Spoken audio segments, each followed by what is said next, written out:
Something that we do a lot here on the channel is talk about people exposing Epstein, talk about things that happen with the Epstein files and how Hollywood has gone completely dirty in relation to the Epstein files. But what we often forget to talk about are the victims.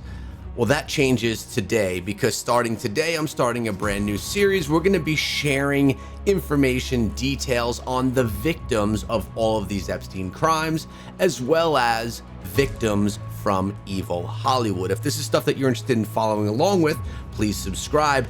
Now let's start out with a diary from a young girl that was a victim of Epstein to get a deeper look into this terrible network that he ran along with Ghislaine Maxwell and how it actually impacted the life of this young lady. One of the most disgusting and unsettling documents that were part of the latest Epstein DOJ document dump have to do with a girl who was 16 years old at the time. And what she wrote in her diary as she was allegedly abused by Epstein and his cronies. This is the story of one girl, the story that shares a lot of things that she had to deal with, but let's not be fooled. Many of the girls that were a part of this Epstein network, brought into the network unwillingly, they had to deal with very similar things. So if we were to look at many different diaries from many different girls, I'm sure they would look fairly the same. Let's get into this one. And then in an upcoming video, I have some details for you guys about a whole handful of victims as well. So if you search for it, you can find her actual diary in which she wrote in her diary as this abuse was happening to her. And she names names. She wrote in code. I mean, it was really easy to decipher what she was saying, but I'm gonna give you the screenshots from the FBI's interpretation of what she was writing in code, okay? So first, here's what we know about the girl who is now much older, but at the time she was 16. She has autism and Down syndrome. Oh, wow. She was born with mosaic Down syndrome, which is apparently a rare condition which gave her some of the features of typical Down syndrome, but did not affect her physical appearance at all. In fact, in the diary, she actually writes about her autism. We'll get to that in just a second. They liked her because they thought she was easier to take advantage of because of her condition. And then apparently she was really beautiful, and they kept talking about her beautiful blonde hair and blue eyes and how she was like a porcelain doll. And so in the way that they targeted people they thought were easier to take advantage of is extra sickening. Yep. And wait till you get to what one of the most top finance people in the world might have done to her, which is just an extra layer. So in her diary, she writes about getting impregnated, and in some of those instances, forced to have an abortion. In other instances, she did give birth. I mean, if we lived in an actual democracy in a country that cared about justice, we would find out what happened to those children, right? But we have no idea. That is a massive question. There's a couple of questions that you may be saying. First of all, is this diary even real? Or was it completely made up, either by someone else or by the girl that wrote it, but maybe absolutely nothing in it is true? I personally don't believe that, but I don't know what you guys think that are watching this video. The other thing to think is, why have we not gone after and tried to find the babies that were born? Where did they go? Where are they? Is this all part of Epstein's plan to repopulate the world? And a question regarding that would be, if they knew that she had mosaic Downs, would they really want to repopulate the world with spawn of Epstein having potentially that same condition? Just something to think about. Let's get to what she wrote in her diary. Yes. Again, this was written down by the FBI from her diary, interpretations from her diary. She says, a couple of months and 2 pink lines with a hold on being with others until after it was positive. So obviously she's talking about a pregnancy test there. I want to die. Why didn't she protect me? I'm assuming she's talking about Ghislaine Maxwell there, because she makes references to Ghislaine throughout her diary and talks about how she's, sometimes she protects her, sometimes she doesn't. As long as I'm wearing what you want, there is no respect for me as a human. I am nothing but your property and incubator. Wow. You only trust me when I am under your complete control. I will never trust another man ever. I am the only one who provides and sacrifices everything.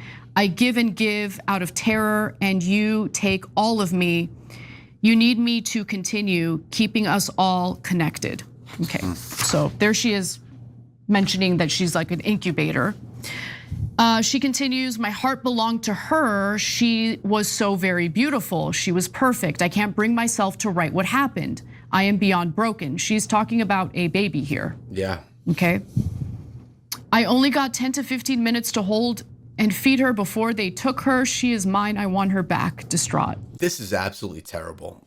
To think that anyone would have to deal with this, with one being taken advantage of to the highest of extremes, to then actually having a child and then having it taken away. It's completely brutal. There's some other stories that seem outlandish. You don't know where it came from, but this is a direct Epstein victim, and so it is compelling. At the same time, we're not reaching any conclusions because that is an incredibly strange story about taking the baby away. I have no idea what that means, and God, I would love to get it into a court of law. God, I would love to have some sort of justice. By the way, in either direction, if you're accused of any of this is some of the worst things you could possibly be accused of. I know I would want to clear my name. What he's trying to say here is nothing here has been proven. Like I mentioned a little bit ago, this could be completely false or completely true. It was never taken to court, and I think that's the biggest problem. Why weren't these claims brought to court? Have this person sit on the stand and tell their story and see what the court has to say. So are we ever gonna get into a court of law and find justice in either direction? No, the country's run by pedophiles. Anyway, let me continue. She detailed one of her abortions in her diary. She wrote, close your eyes, close your eyes, close your eyes, don't speak. She doesn't talk. I can't stop shaking and it's been a week. A decision was made, but I can't tell Jeffrey. These things happen. Why didn't I close my eyes fast enough? The doctor was different again, I think from Israel. He had kind eyes, but didn't speak directly to me. This was different. She continues, a shot and those rod-like things had a hook and so much pain. Ghislaine said to push all the pain away. I don't understand, blood and water all over the bed. And she was right. Like a feeling when your tummy hurts and you have to push. She said to close my eyes and put her hands over my eyes, but I didn't close them because of these tiny cries. I'm so lost. I saw between her fingers this tiny head and body in the doctor's hands. It reached its tiny arm up and had a tiny foot. I closed my eyes and no more. That seems so strange because to have something like that happening, this would have to be fairly far along pregnancy to be able to see a hand going to touch a foot. This is not something that would be early term by any means. So if this actually did happen, it would be extremely beyond terrible. In her diary, there are multiple examples of her begging for help, begging for someone to find her, begging for someone to save her. I'll give you one example. Please release me from this torture in hell. Yeah, so it's interesting that so far, not a lot of coverage of some of these harrowing stories within the files. Yeah, I get some of it, which is, hey, listen, it's hard to verify, so what do we do with this thing? But everybody's already reading these, and it's so what's happened is there's an interesting situation now where a lot of people online know this, but none of the shows are covering it. So, and none of the legacy media is covering it. So there's two different worlds. People who understand some of the horrors that happen, and others who are kind of clueless about who did it, why they did it, what did they do, how bad was it? So our job is to bring this to you and give you the context of, hey, it's without going to court of law, impossible to know if it's exactly right or not. By the way, the overall account could be right, but details could be wrong, right? So I tell you that again, before we give you some names here that she mentioned, and then so take it always something that isn't proven in court with some grain of salt.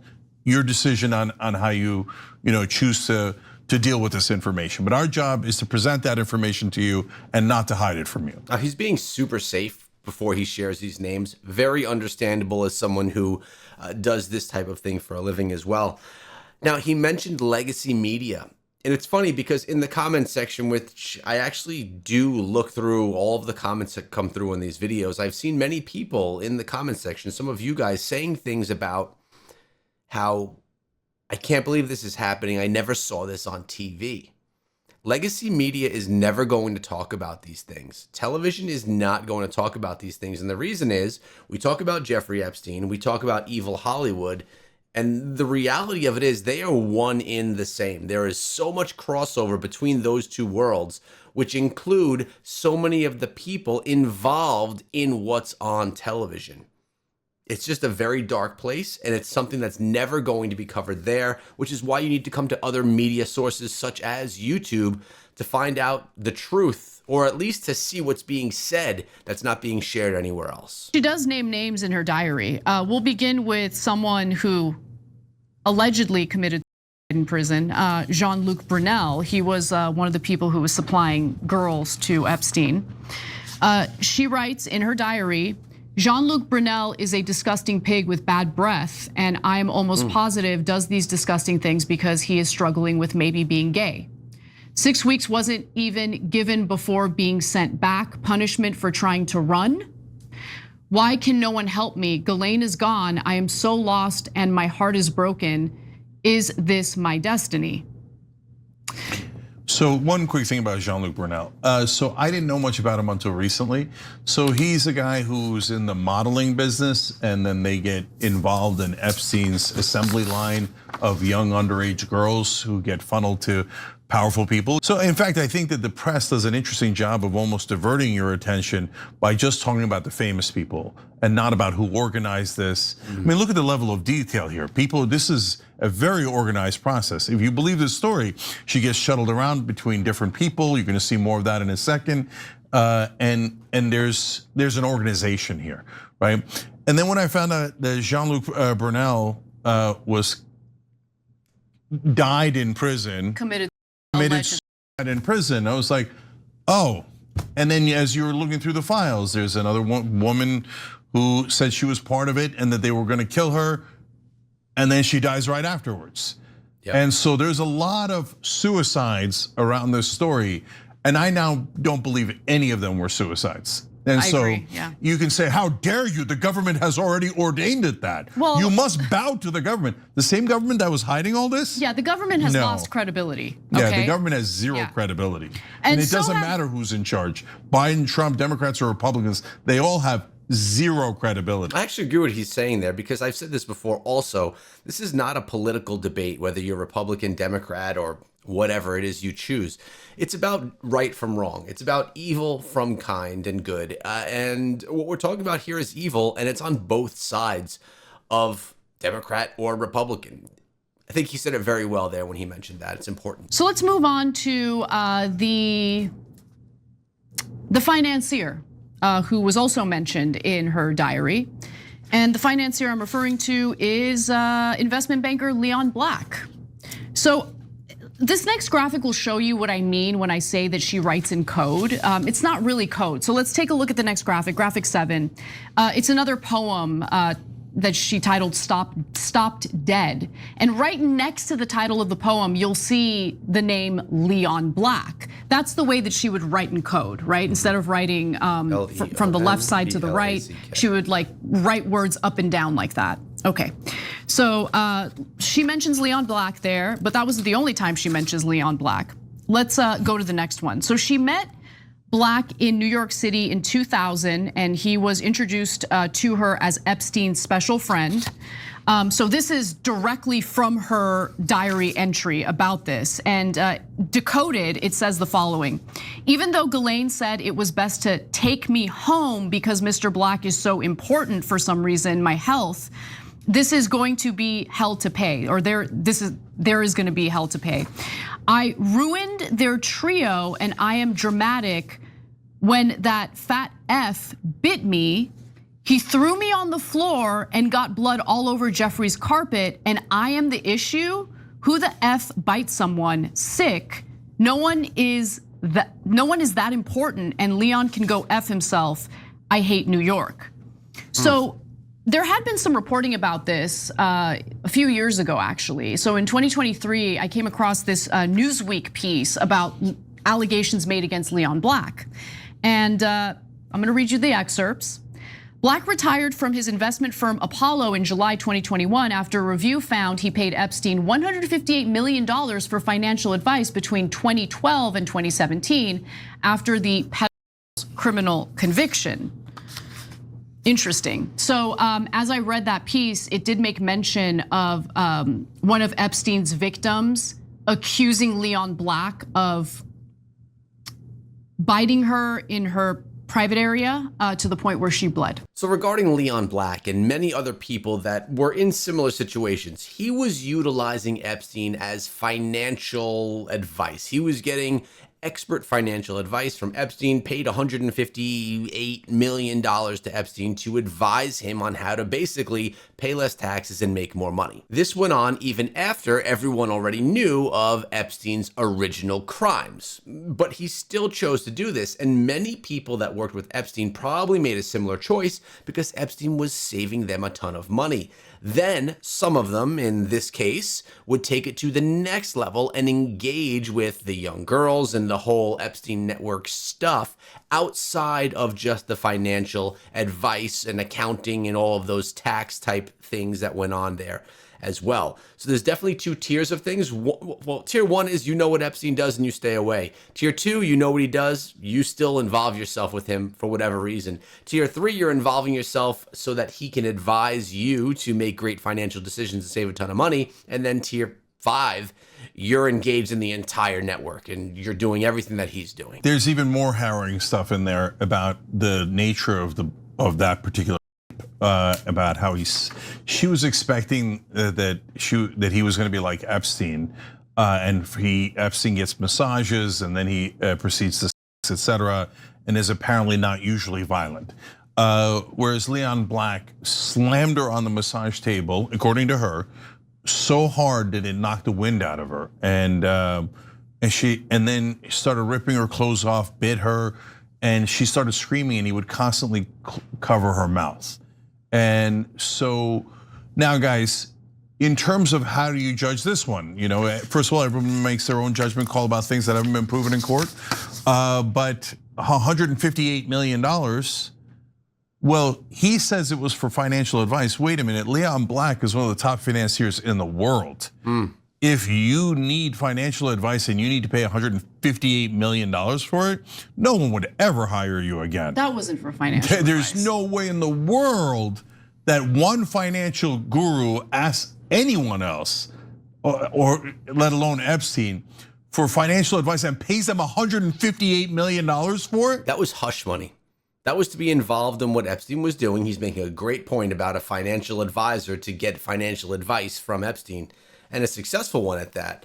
That was to be involved in the network and to keep everyone quiet about it. So that's a little bit of a look into what a diary of an Epstein victim would actually look like. And we know that all of this has been seen and nothing has been done. The question is, will something ever be done, or will there continuously be distractions and just time that wastes by, promising that things are gonna happen when nothing really does? We're gonna have more discussions on more victims in upcoming videos, so please subscribe. In the meantime, check out this video because you're gonna see a bunch of names exposed in the files that you may have never seen before. I'll see you over there.